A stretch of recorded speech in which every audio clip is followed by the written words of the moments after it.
to sit down and take a listen to it. It's an absolutely fantastic album, so congratulations. Thank you, appreciate it. So was there something that you guys were setting out to achieve with this album? Like, did you have a goal when you first sat down to work on the album?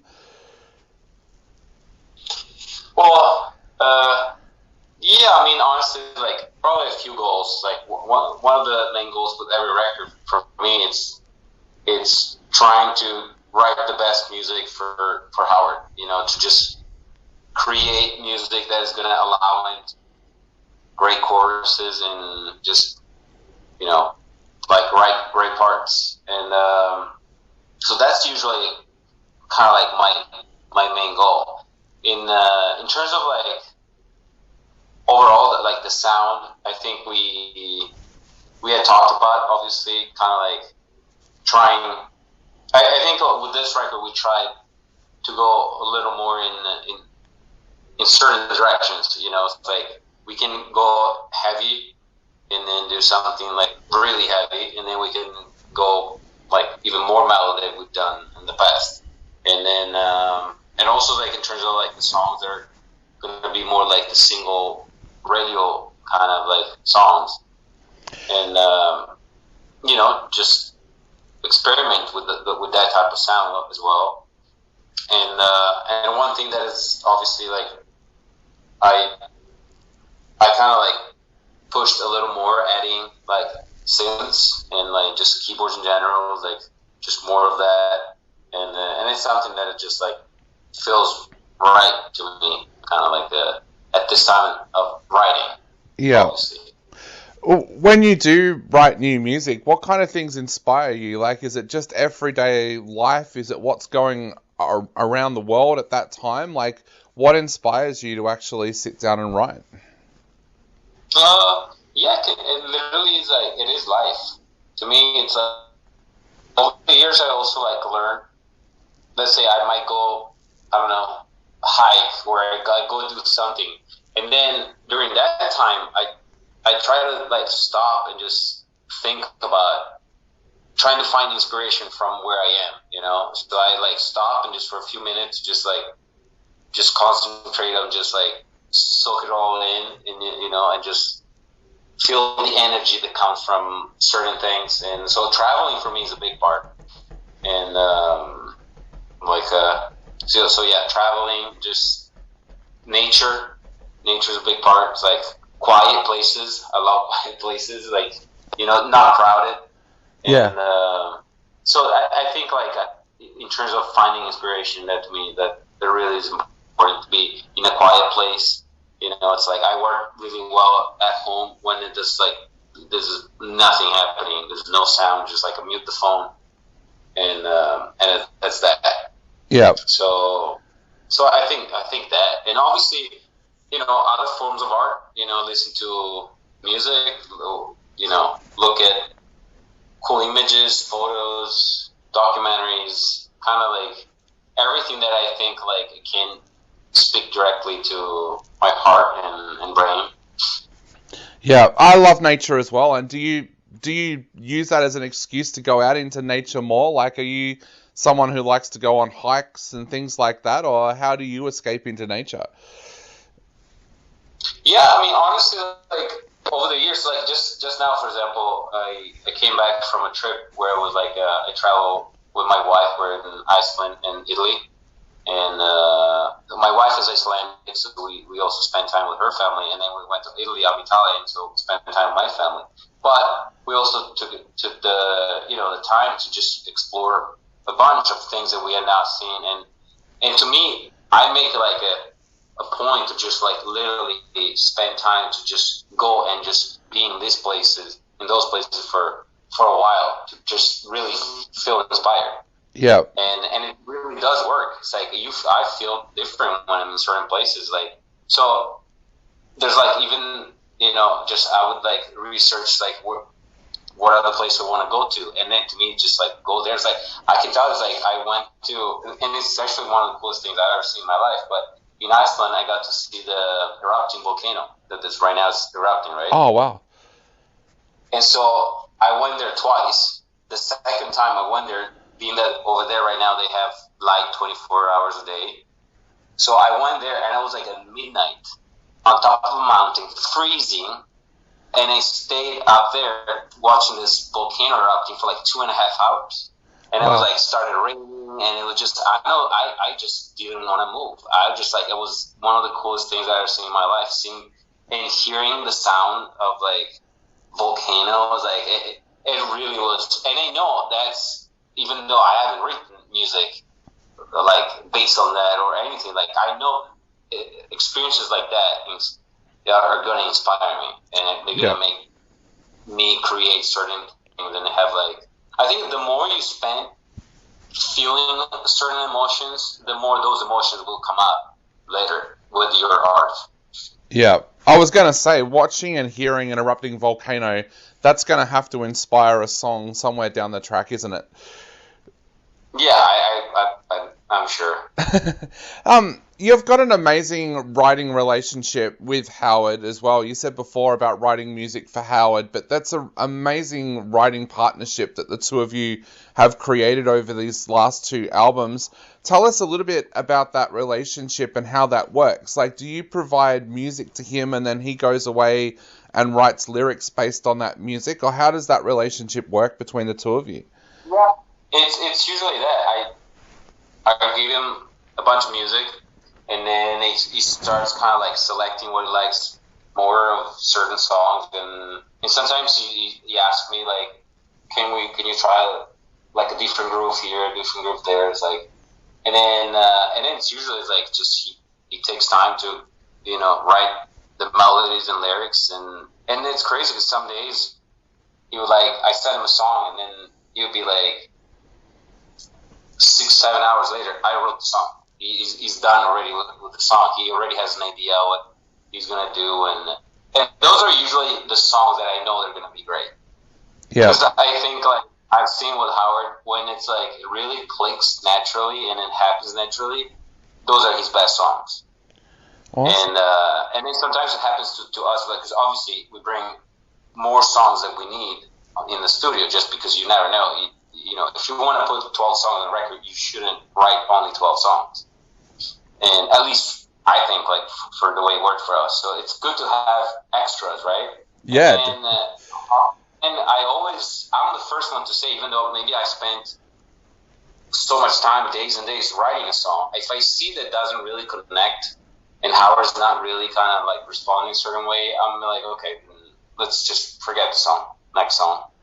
And because I see how he reacts when I do show him something that he likes, it's immediate. He looks at me like, yeah, this is it, man. It's like, so I just, and to me, that's what I'm saying. Like, to me, it's kind of like almost like a game. Like when I write music, like how many of the songs can I figure it out and write that he's gonna have that kind of a reaction and write really cool stuff. So it's yeah, and then over the years, obviously, we know each other more and more, and not just musically. Obviously, musically is important because it's important for me to understand his range and what he's gonna do best, and but at the same time, I noticed that he also started trusting me more in a way when I'm like trying to push, like, let's say a groove or like a part that is maybe not the typical thing that he would have done in the past, for example.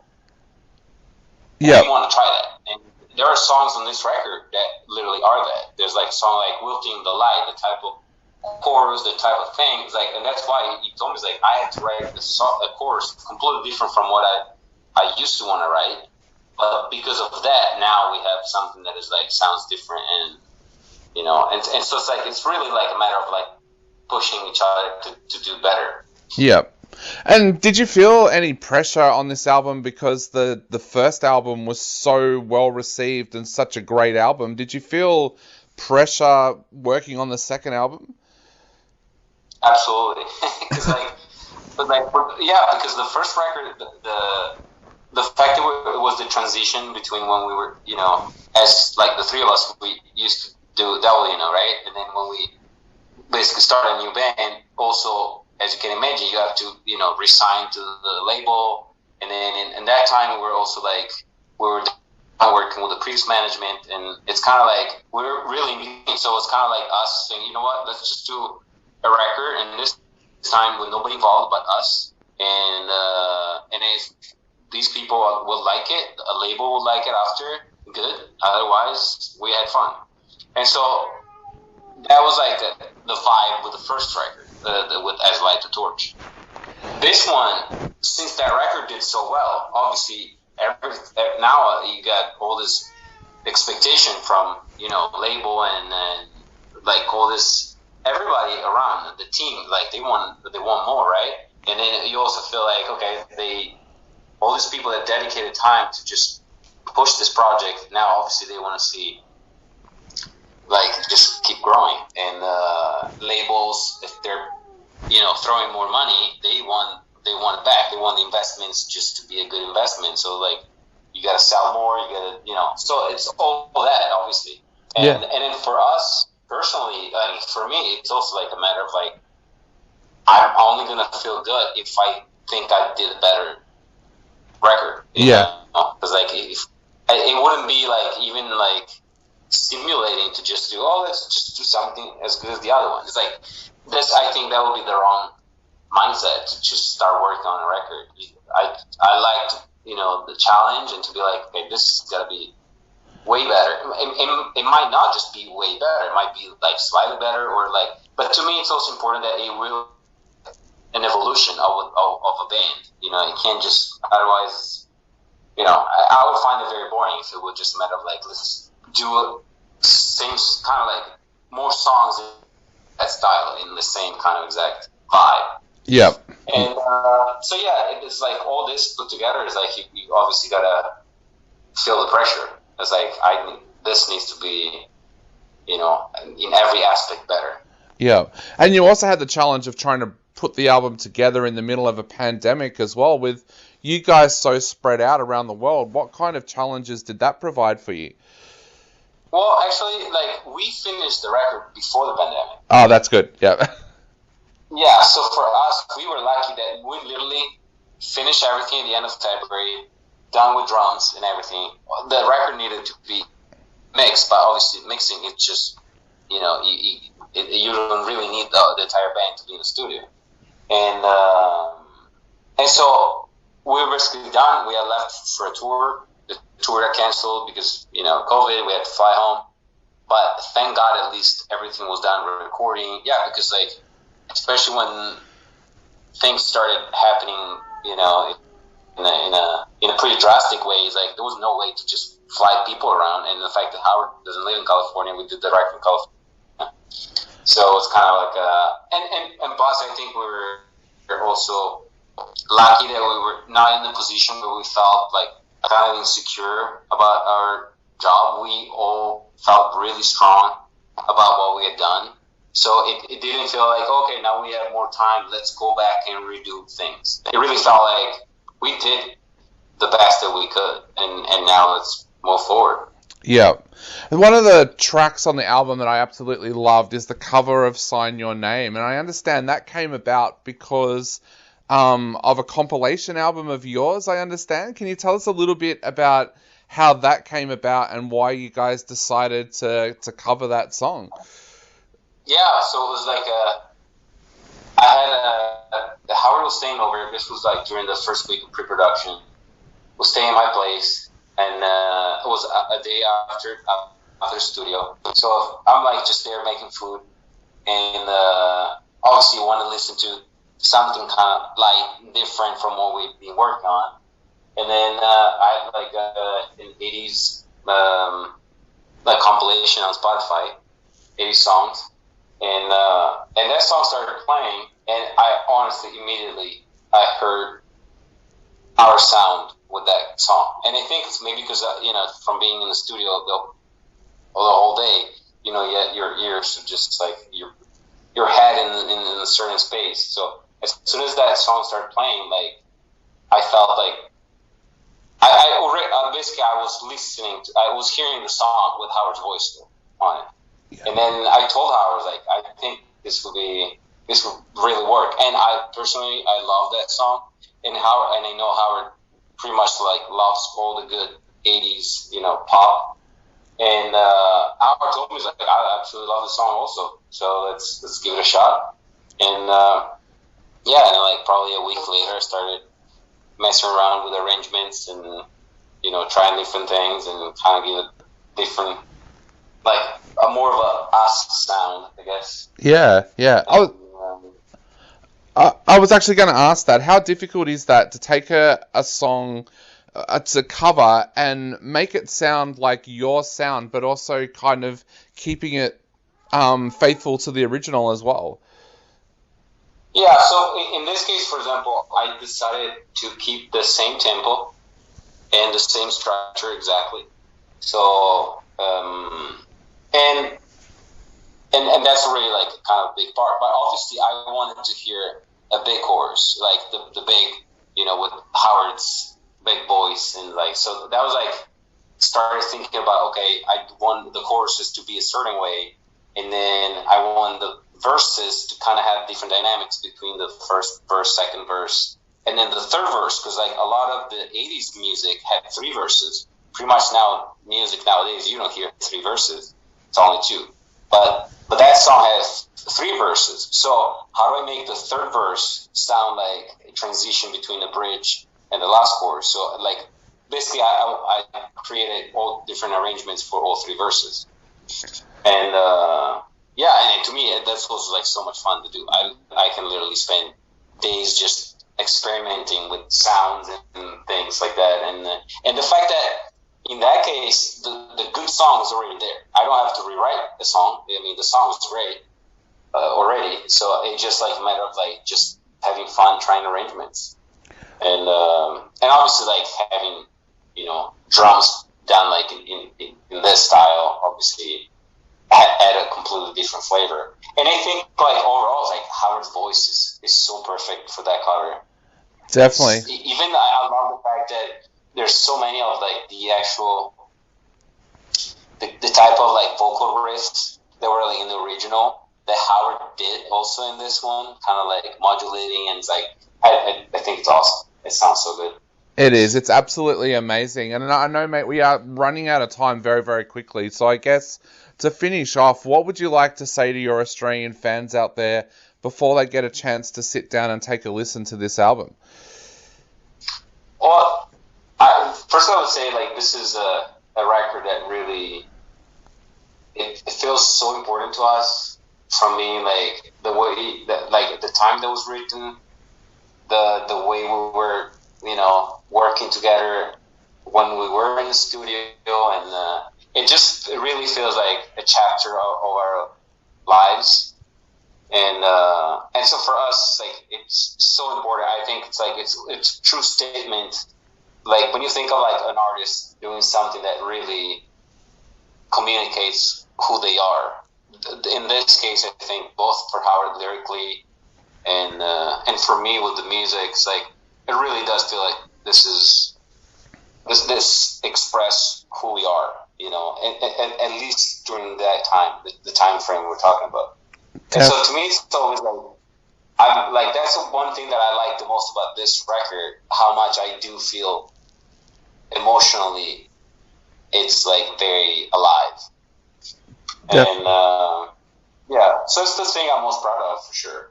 And then to me, like at this point, is like just for the fans like to listen to it and let us know. Like honestly, I love, even I read a bunch of comments and I do like I don't usually read comments about other things, but when we do release a record, I do enjoy seeing what people have to say.